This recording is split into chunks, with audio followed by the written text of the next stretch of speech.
On this edition of Great Lakes Now, a visit to a popular island outside of tourist season, concerns over pollution in the Huron River, We drink the Huron River.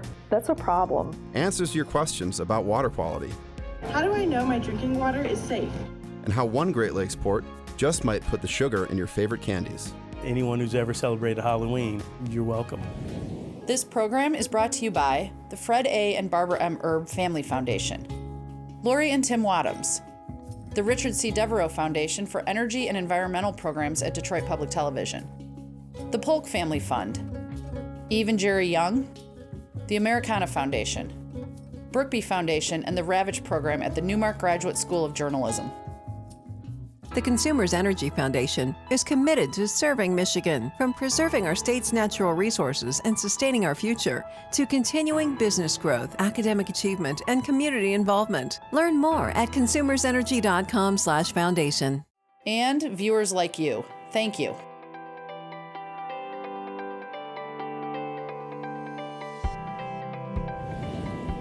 Hi, I'm Ward Detweiler. Welcome to Great Lakes Now, where we explore the 5 lakes and what they mean to our lives. In this monthly series, we'll help you understand more about the science of the lakes. We'll see how industry relies on the lakes to create jobs and move cargo that we all use in our homes and businesses. We'll explore the history of the region and how indigenous peoples preserve their cultures. And we'll enjoy the many recreational and cultural opportunities in and around the lakes. Right now, I'm at the Dawson Great Lakes Museum in Detroit. This is one of the hundreds of places where you can learn about the Great Lakes, and at our website you can see a list of them. For our first story, I took a trip to Lake Erie's Put-in Bay to find out what it's like to live on a Great Lakes island. The islands of the Great Lakes are popular tourist destinations. There's Mackinac Island, a time capsule with horse-drawn carriages and historic sites. There's Isle Royale, one of America's most remote national parks. And a short drive for the millions of us who live around the Great Lakes are the popular Lake Erie Islands. South Bass is one of the few dozen Great Lakes islands with year-round residents. And while some of those islands can be reached by bridges, South Bass and the Lake Erie Islands can only be reached by boat or by airplane. Here's one of the ferries that'll get you there. I wanted to see what life is like without tourists for the few hundred people who live here. Good morning. Good morning. How are you today? I'm fine. Let me have your bags. All right. Cece Wisniewski is one of them. She commutes between 2 Lake Erie Islands for her job as a music teacher. Beautiful day, isn't it? It is. I'll take sunshine over rain any day. We're headed out of Put-in Bay to Kelly's Island on board one of Tom Griffing's airplanes. For 72 years, all I've known is airplanes. This is the only job I've ever had. We host many passengers, 5,000 or 6,000 a year. And I held 5 school children this morning, plus, of course, Cece, the teacher. Cece takes this trip every Tuesday. In less than 10 minutes, she's back on the ground on her way to Kelly's Island School. I fly over actually from Put-in Bay, so I'm one of the very few people probably in the area that island hops for work. There are people that commute mainland to island or vice versa, but I actually get to go island to island. Griffing's Air Service doesn't just carry people like Cece. It brings the mail and other passengers, like this colony of bees. Meanwhile, Cece is taking us to class. Welcome to Kelly's Island School. So when was the school built?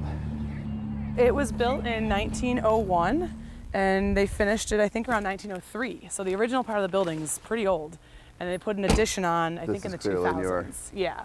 So it's a library and a couple of classrooms in the early 2000s. Back in 1910, 1,000 people lived on Kelly's Island.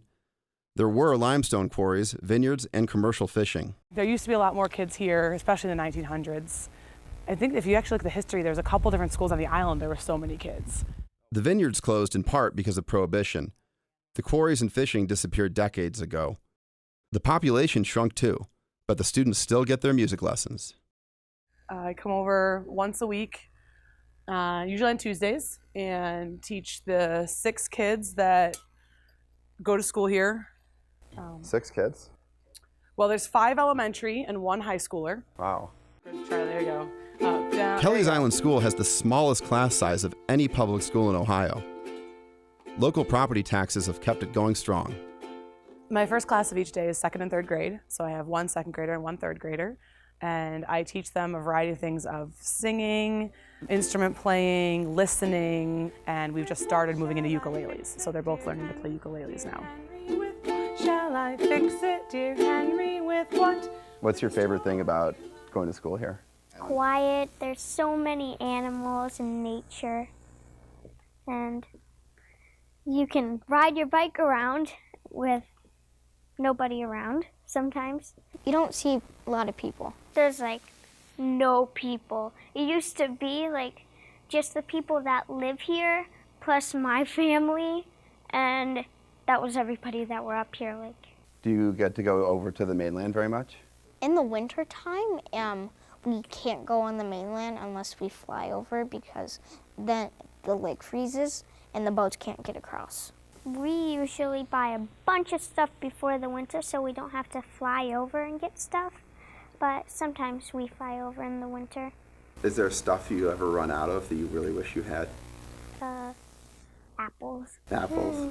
We have a lot of islands here in Lake Erie in this little area. So as a Put-in-Bay resident, how are the islands different from one another? It's a much quieter island, both summer and fall and winter. There's a lot less people. The tourism here is different. It's people that are coming for a much quieter getaway.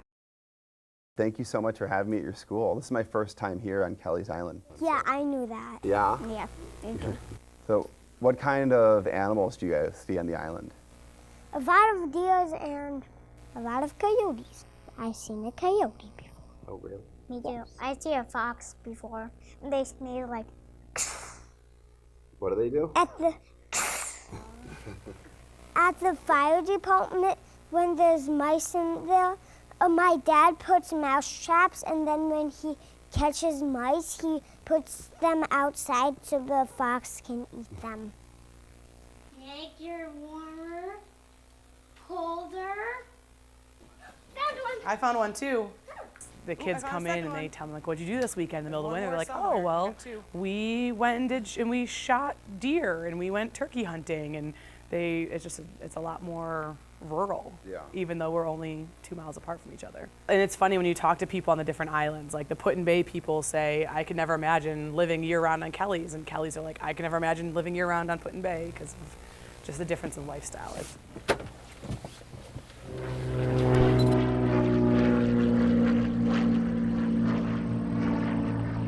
Like a lot of island residents, Cece has more than one job. Did Tally explain to you, Emil, about what we were learning this weekend, about where to sit? She's also the sailing coach at Put-in-Bay School. We head out on the water for her team's third practice of the spring season. Cece, tell us how you ended up on the island. So I'm newly a resident of this island. My husband and I, we had kind of been vacationing here. My parents and I had a summer house here for years and years and years. And after my parents passed away, my husband and I decided that we really wanted to keep the family cottage. And so we left our mainland lives. What was the biggest adjustment or like surprise, I guess? Probably the biggest adjustment is grocery shopping. Like on a Sunday, if you find out at 6 p.m. that you are out of something, you're out of luck. This is our high school team. Put-in-Bay School has about 75 kids in it, I think. It's been cool with the sailing team too, is that it's new, it's brand new to this island. They've never had this high school sailing team, so when we're out here this time of year, it becomes a spectator sport, that cars are driving by and stopping and watching, and a lot of the parents come down, they're taking pictures.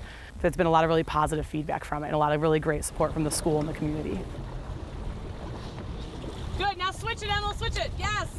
Emil, that was so much better. We're gonna work on a lot of boat handling today, especially with this light breeze. It's gonna be really nice, a lot of roll tacking, roll jibing for the non-sailors out there, turning the boat back and forth and making it look like they're getting really close to capsizing, but hopefully not. 2, 1, jibe, flatten, flatten, flatten, flatten, flatten.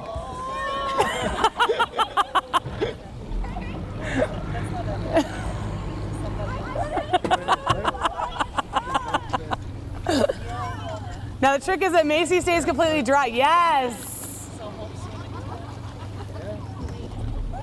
Well, I'm Alex Knauer and I'm a junior at Put-in-Bay School. How do things change in the summer, like during the tourist season? It gets crazy busy, especially in mid-July.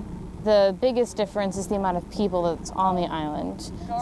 Saturday nights, mid-July, everything is packed. Sometimes I don't even go downtown with the amount of people that there are just because it's stressful. Yeah. But today, it's just the kids on the water and the occasional ferry. All right, ready, Tally? Tack.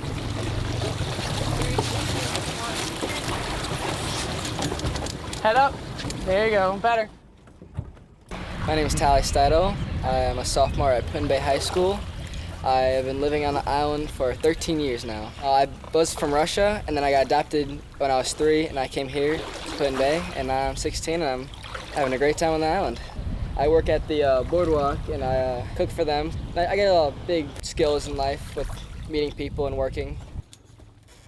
When I meet kids on the mainland, their main question is usually, why are you already working? Don't your parents just give you money? Here we get a nice time to work when we're 13, 14 and really get a good work ethic. Not a lot of time on the island for free time. It's more just do work or gonna be bored. I mean, this is a pretty beautiful place here. I mean, almost especially in the off season with no one here. Do the kids realize how lucky they are? I think they do. I mean, there's probably a point where they see it every day, so they might not always realize it, but sunrises and sunsets are unbeatable here. Shipping has always been important to the Great Lakes, and no city in our region is more connected to the movement of goods than Chicago. In this story, we take you to the Illinois International Port District, Chicago's Great Lakes port. Chicago's shipping history began with the lakes and rivers, which were connected to the Mississippi by canals about a century ago. The railroads the city is known for were run to Chicago to connect with the waterways that were already vital shipping routes. Today, the Illinois International Port District handles about 16 million tons of inbound and outbound cargo annually in just about every way you can imagine.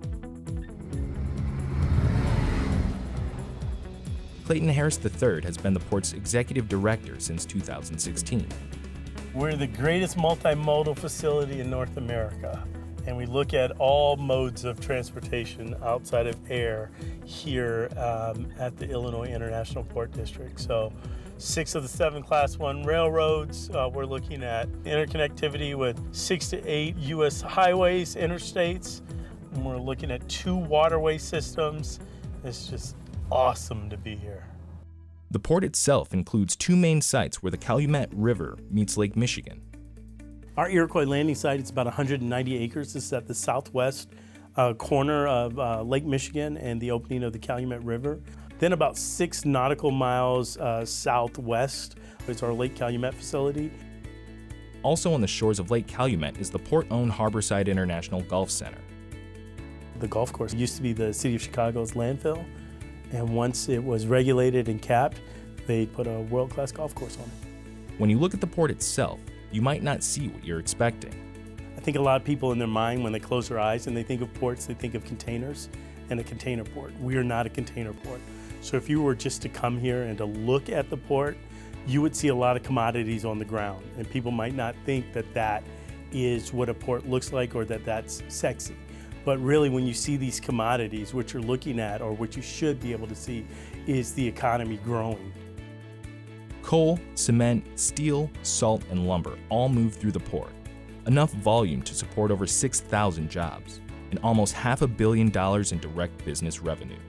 But when you look around the port's facilities, what you see the most of is steel. Acres of steel in all shapes and sizes. That's probably the largest commodity that we have coming in to the port is steel. That's kind of the bread and butter going to and through this region. From the Chicago port, ships can travel through the Great Lakes and out the St. Lawrence Seaway to the Atlantic. But cargo can also come and go on barges through the Mississippi River.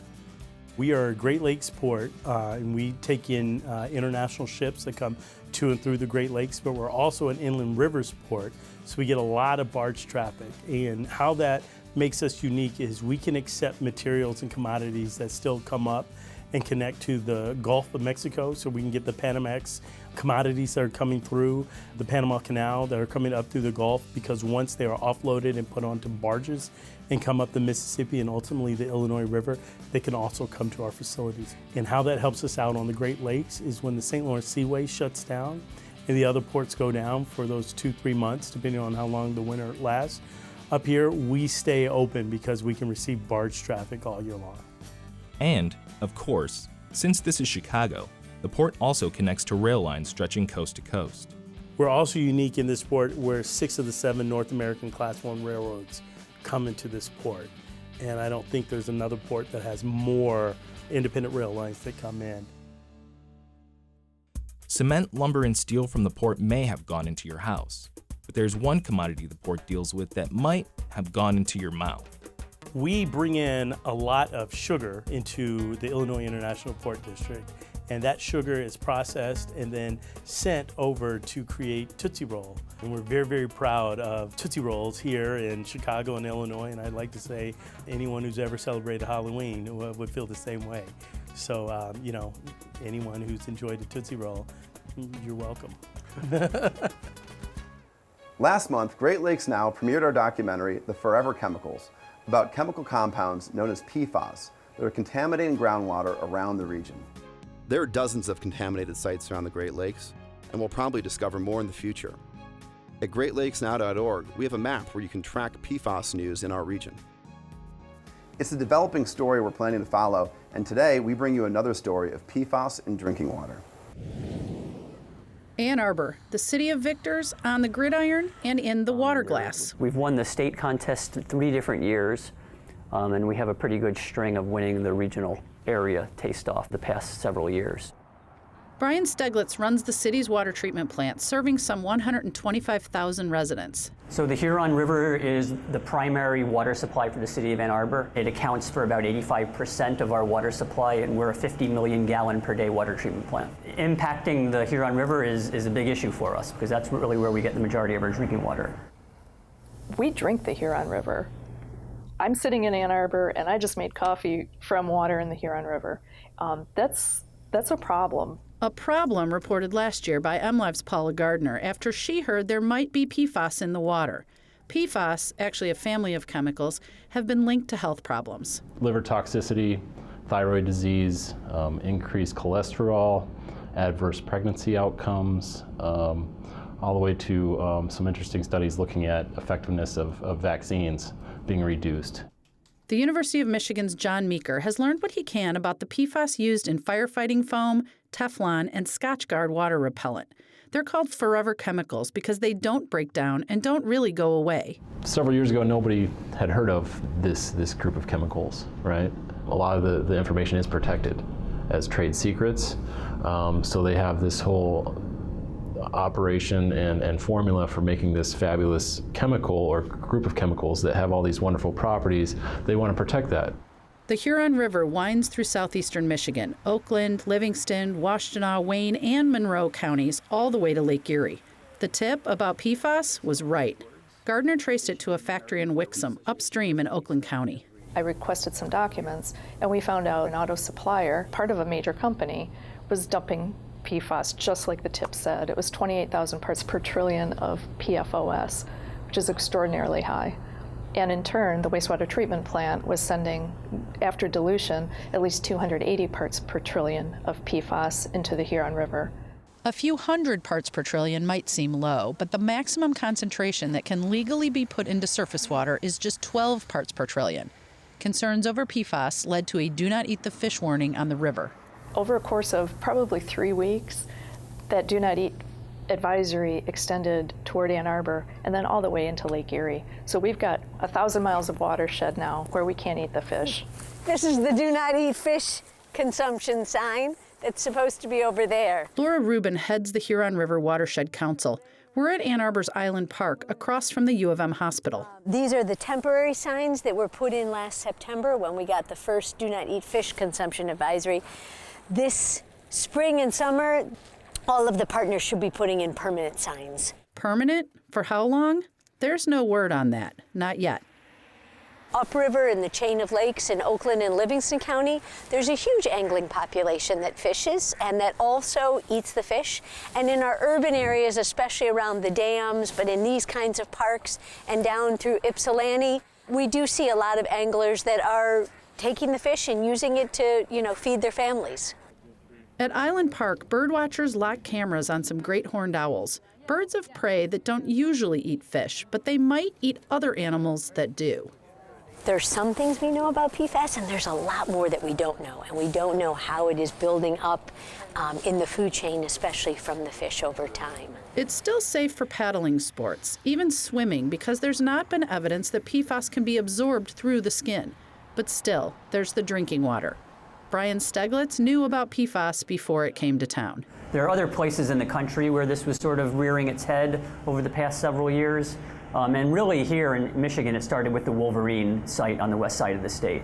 So you can see the Rogue River is, right alongside the trail. Garrett Ellison is another MLive journalist reporting on PFAS. He's near the old Wolverine Tannery site north of Grand Rapids. There's PFAS in the river here, and it's not solely coming from the groundwater at the tannery site. It's coming from Wolverine dump sites that are upriver. Scotchgard's the source, used on shoe leather for decades. Residents nearby recently learned that their well water is laced with PFAS. This is actually some of the most highest contamination levels in drinking water in the state and potentially in the country, maybe even the world. In Ann Arbor, PFAS turned up at unusually high levels in foam on the Huron River, but the city draws its water below the surface. There are filters to remove PFAS to well below acceptable levels. In our filters is granular activated carbon, so it's like small pieces of charcoal, and there's a lot of surface area on those pieces of charcoal where certain types of contaminants can stick. The PFAS sticks to that and is effectively removed from the water. The PFAS problem will cost several hundreds of thousands of dollars each year because the carbon filters have to be changed more often. An entire 1,000-mile watershed can have this type of an effect from a single industrial polluter. And when you consider Southeast Michigan, how many do we have here? The longer this lurks, the harder it is to clean up. This is going to continue to happen over and over again until we start looking at how we can regulate and prevent these chemicals from getting introduced in the first place. With its abundant groundwater and long industrial history, the Great Lakes region will likely find itself dealing with many more instances of PFAS contamination. After we aired our documentary, The Forever Chemicals, we got a lot of questions from viewers. And today, reporter Paula Gardner from MLive is going to help us answer a few of them. Hi, my name is Mabon Armstrong. I live in Kingston, Ontario, Canada. And my question for Great Lakes Now is, can the chemicals be removed from the drinking water by using a home water filtration system that includes an ultraviolet light? That's a great question, Mabon. We get a lot of questions about PFAS filters. The UV light is only good on biological contamination, so that's not going to help you with PFAS. There are two types of in-home water filters that can be used. One uses granular activated carbon. A whole house filter system might cost up to $18,000 to $20,000, but you can get a decent in-home filter system for your sink for about $1,000. There are ongoing costs from changing the filters, and you have to follow the directions pretty explicitly in order to get the results you want. The reverse osmosis works with the ions in the water that's coming through it. It reverses the flow using some high pressure, and it will use about 3 times as much water for the same amount that's coming back out through your tap, so your water bill will be higher. Hi, my name is Mariana Talumis, and I live in Pittsburgh, Pennsylvania, where I go to Chatham University. My question for Great Lakes Now is, how do I know my drinking water is safe? I think it's important to know if our drinking water is safe, and depending on where you live, there will be different paths to figure out what the answer is. Many municipalities had their water tested from 2013 to 2015 by the EPA. And all of those municipalities, if you have 10,000 people or more, they will have the results and they can provide that to you if they haven't already. If you're on a well system, you're really on your own. And if you live in an area of contamination, or if you just want some peace of mind, you might want to have your well tested by yourself. That could cost $300 to $500. There are a lot of testing requests pending right now, and lab results are taking probably 2 to 3 months for the average person. Hi, my name is Deidrea Grayson, and I live in Brooklyn, New York. My question for Great Lakes Now is, where is the water contamination besides the Huron River? Thank you. So besides the Huron River, PFAS actually is everywhere. Many of us actually have PFAS in our homes, and that's because it's found in everyday consumer products. So anything that you have in your home that is meant to repel water stains, that indicates the use of some sort of a PFAS.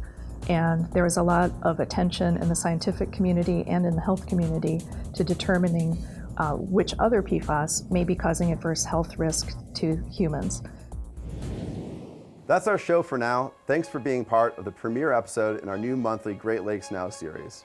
For more about the Great Lakes or about the Dawson Great Lakes Museum, visit greatlakesnow.org. And when you get there, you can follow us on social media or subscribe to our newsletter and get updates about our work. I hope to see you out on the lakes.